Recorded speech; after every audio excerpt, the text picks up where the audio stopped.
Assalamualaikum warahmatullahi wabarakatuh. Mohon izin Bapak, di sini kami dari kelas Instrumentasi 5A akan mempresentasikan sebuah produk dari Artificial Intelligence, di mana ini merupakan tugas dari mata kuliah Sistem Pakar yang diampu oleh Bapak, yaitu Bapak Nardi STMkom. Next. Nah, untuk judul dari proyek kami ini adalah pengembangan aplikasi chatbot berbasis Flutter dengan integrasi Gemini untuk interaksi optimal. Next. Nah, untuk kelompoknya sendiri ada rekan saya yaitu Imade Prabawa Sandi Gotama, NPT 41220003, dan saya sendiri Ruth Archana Sihombing, NPT 41220099. Oke, latar belakang kenapa kami memilih untuk menyelesaikan proyek ini, di mana era digital mendorong permintaan teknologi yang cepat, interaktif, dan efisien, seperti chatbot. Chatbot itu apa? Chatbot sebagai bentuk kecerdasan buatan menjadi solusi untuk kebutuhan ini, tetapi menghadapi tantangan dalam memberikan respon yang relevan, intuitif, dan sesuai kebutuhan pengguna. Nah, penelitian atau proyek kami ini mengusulkan pengembangan chatbot cerdas dengan personal dengan mengintegrasikan Flutter, kerangka kerja, pengembangan aplikasi lintas platform yang cepat dan fleksibel, dan Gemini API, model bahasa canggih yang mampu memahami berbagai masukan. Meski kombinasi ini menjanjikan potensi yang besar, tetapi eksplorasi mendalam terhadap integrasi keduanya masih minim. Nah, proyek ini bertujuan untuk mengisi celah tersebut dengan memanfaatkan sinergi Flutter dan Gemini untuk menciptakan chatbot yang lebih inovatif. Next. Nah, rumusan masalahnya apa? Rumusan masalahnya adalah bagaimana cara memanfaatkan API Gemini untuk membangun aplikasi chatbot. Kemudian yang kedua, bagaimana mengembangkan aplikasi chatbot berbasis Flutter yang mampu menyimpan data riwayat chat pengguna. Dan yang terakhir yaitu bagaimana sistem aplikasi dapat memberikan saran atau rekomendasi pertanyaan yang relevan. Next.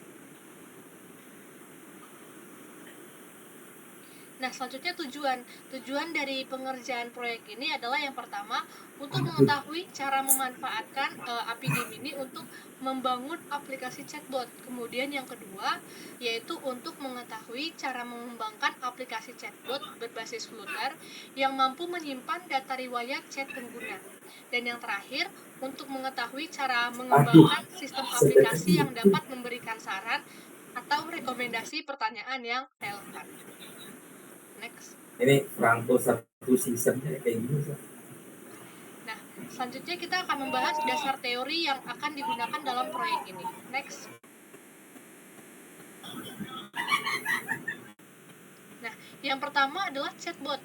Ini menjadi inti dari proyek kami. Chatbot itu apa? Chatbot adalah program berbasis kecerdasan buatan atau AI yang meniru percakapan manusia melalui teks atau suara dan digunakan di berbagai sektor seperti layanan, pelanggan, dan pendidikan. Nah, komponen dari chatbot ini meliputi 3 bagian.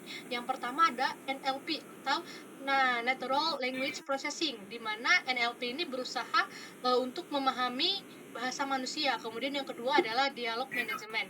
Dialog manajemen ini berfungsi untuk mengelola alur percakapan. Dan yang terakhir adalah ada knowledge base. Nah, knowledge base ini berfungsi sebagai sumber informasi untuk menjawab pertanyaan-pertanyaan antara manusia dengan chatbot. Next. Nah, selanjutnya Flutter. Flutter ini apa? Flutter adalah SDK UI yang bersifat open source dari Google untuk membangun aplikasi mobile, web, dan desktop dengan satu basis kode menggunakan bahasa Dart. Nah, keunggulannya apa? Keunggulannya itu meliputi hot reload yang memungkinkan perubahan kode terlihat instan dan penggunaan widget untuk desain antar muka itu lebih fleksibel. Iya, Dalam pengembangan chatbot itu, Flutter mempermudah pembuatan tampilan responsif dan integrasi dengan layanan pihak ketiga, yaitu API. Nah, kemudian selanjutnya adalah API Gemini atau API Gemini. Ini adalah interface yang disediakan oleh Google untuk mengakses model bahasa besar atau LLM Gemini. API ini berfungsi untuk mendukung fitur seperti pemrosesan bahasa alami atau NLP tadi, kemudian analisis sentimen dan juga personalisasi. Nah, di mana Gemini AP ini memungkinkan pengembang menciptakan chatbot yang mampu memahami konteks percakapan dan memberikan respon yang dinamis. Next. Kemudian selanjutnya adalah user experience atau UX. Nah, UX ini adalah pengalaman keseluruhan pengguna saat berinteraksi dengan produk, mencakup kegunaan, kemudahan, dan juga kepuasan. User experience yang baik itu memastikan chatbot memberikan pengalaman interaksi yang responsif, relevan, dan mudah digunakan. Next. Nah, selanjutnya adalah MySQL. MySQL ini apa? MySQL adalah satu Relational Database Management System atau RDBMS yang bersifat open source juga dengan dua lisensi, yaitu yang pertama ada free software atau bebas diakses secara gratis, dan yang kedua adalah shareware, di mana itu adalah penggunanya terbatas. MySQL ini memiliki lisensi GNU General Public License sehingga bisa digunakan untuk kepentingan pribadi maupun komersial secara gratis. Next. Nah, kemudian selanjutnya adalah Flash. Flash ini apa? Flash adalah sebuah web framework yang ditulis dengan bahasa Python yang tergolong sebagai jenis micro framework. Jadi Flash ini adalah sebuah jenis micro framework. Flash ini berfungsi sebagai kerangka kerja aplikasi dan tampilan dari suatu web dengan menggunakan Flash dan bahasa Python. Nah, pengembang dapat membuat sebuah web yang terstruktur dan dapat mengatur behavior suatu web dengan lebih mudah. Next. Oke, selanjutnya metode penelitian. Metode penelitian apa saja yang kami gunakan dalam proyek kali ini? Next. Yang pertama untuk modelnya sendiri yaitu adalah model SDLC prototype. Nah, metode penelitian akan menerapkan model SDLC prototype yang ditujukan untuk mendapatkan pengujian, evaluasi, dan penggunaan sistem dalam aplikasi. Jadi yang pertama kami lakukan adalah pengujian, kemudian yang kedua mengevaluasi, dan yang ketiga adalah penggunaan dalam aplikasi tersebut. Nah, SDLC sendiri itu kepanjangan dari Software Development Life Cycle, merupakan metode siklus tahapan untuk mengembangkan suatu sistem. Prototype merupakan salah satu metode dari SDLC untuk memberikan gambaran awal aplikasi atau sistem yang akan dikembangkan. Nah, di sini ada sebuah model SDLC yang bisa dilihat di gambar, di mana yang pertama itu kita akan menyusun analisis kebutuhannya. Nah, setelah kita menganalisis kebutuhannya, kita akan mengembangkan sistem tersebut. Setelah sistemnya dikembangkan, kita akan uji dan juga evaluasi sistem yang sudah kita kembangkan. Nah, setelah sukses melewati pengujian dan juga evaluasi, maka sistem tersebut bisa kita gunakan. Dan di antara 4 siklus ini itu akan direvisi dan juga terdapat penyempurnaan sistem. Next. Nah, selanjutnya di sini akan saya jelaskan. Yang pertama seperti di gambar, yang pertama yaitu ada analisis kebutuhan. Nah, analisis kebutuhan ini terbagi menjadi 3. Kebutuhannya tuh ada 3. Apa saja sih? Yang pertama ada kebutuhan fungsional, di mana kebutuhan fungsional ini adalah fitur atau layanan yang harus disediakan pada aplikasi. Jadi ini seperti kebutuhan primer. Kemudian yang kedua ada kebutuhan non fungsional. Jadi kebutuhan non fungsional adalah kebutuhan yang diperlukan dalam pengembangan sistem. Kalau tadi yang harus disediakan berarti produknya dari sistem. Kemudian kalau yang kebutuhan non fungsional itu adalah untuk mengembangkan sistem tersebut. Dan yang terakhir adalah kebutuhan pengguna, di mana ini adalah pihak yang terlibat dalam pembuatan dan pengembangan sistem. Next. Kemudian yang kedua adalah pengembangan sistem. Nah, pada tahap ini, sistem akan mengimplementasikan bahasa pemrograman berdasarkan analisis kebutuhan yang tadi. Nah, bahasa pemrograman yang digunakan pada proyek kali ini adalah Dart dengan frameworknya adalah Flutter.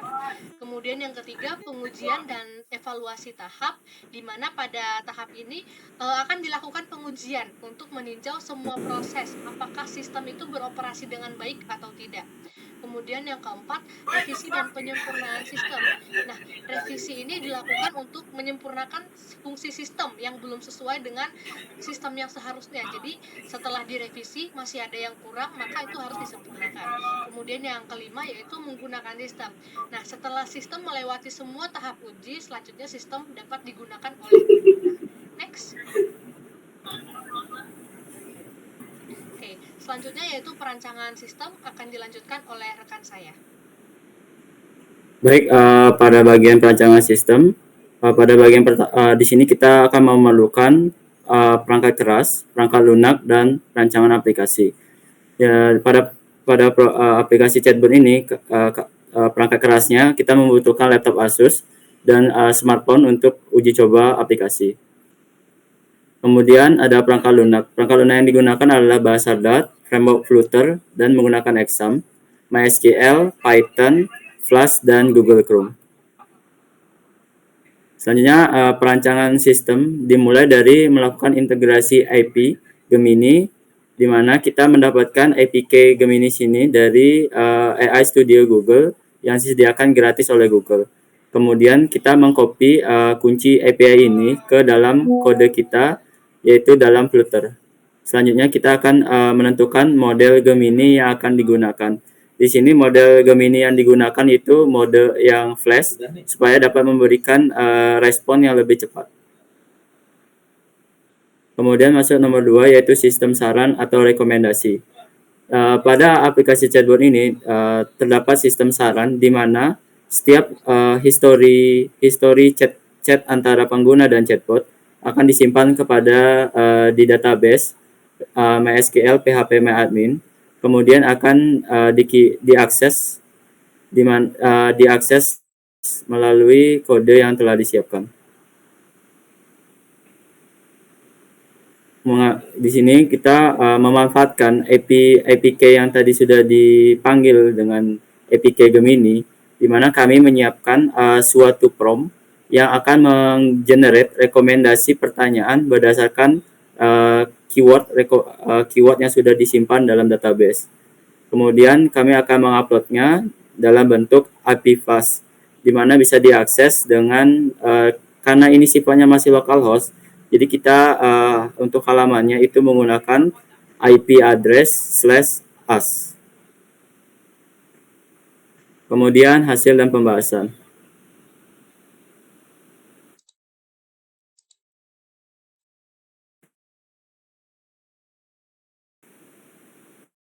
Berikut APK. Kemudian ini adalah tampilan MySQL-nya dalam menyimpan data pengguna. Selanjutnya ini adalah tampilan riwayat chat, yaitu ketika tidak ada chat dan sudah ada chat pengguna. Yang mana juga sudah ada sistem rekomendasi dari berdasarkan histori chat pengguna. Kemudian tampilan keempat yaitu tampilan chat, di mana ini adalah respon dari API Gemini-nya yang berupa pertanyaan hanya teks. Selanjutnya yaitu bagaimana API Gemini atau chatbot ini merespon suatu pertanyaan dengan gambar, di mana di sini terlihat bahwa dapat merespon. Selanjutnya ini tampilan halaman pengguna, di mana pengguna bisa mengatur dark mode atau light mode. Baik, selanjutnya adalah pengujian aplikasi. Di sini kami akan melakukan demo aplikasi kami, yaitu berupa chatbot. Di sini kami akan melakukan uji coba sebanyak 3 kali, yaitu 2 kali dengan teks dan 1 kali dengan gambar. Di sini kami bertanya untuk jelaskan karakter game online, sehingga nanti dia akan merespon sesuai dengan pertanyaan yang diberikan oleh pengguna. Baik, uji pertama sudah berhasil. Kami akan menanyakan kembali untuk uji kedua, yaitu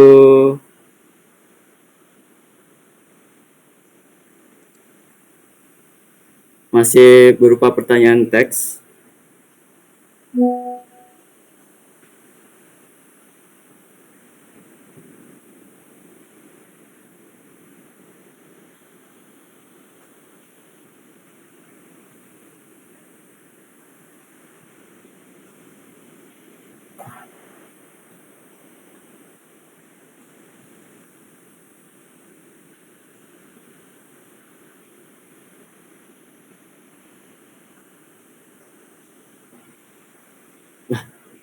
Sorry Ruth, kok nge-lag di bawah.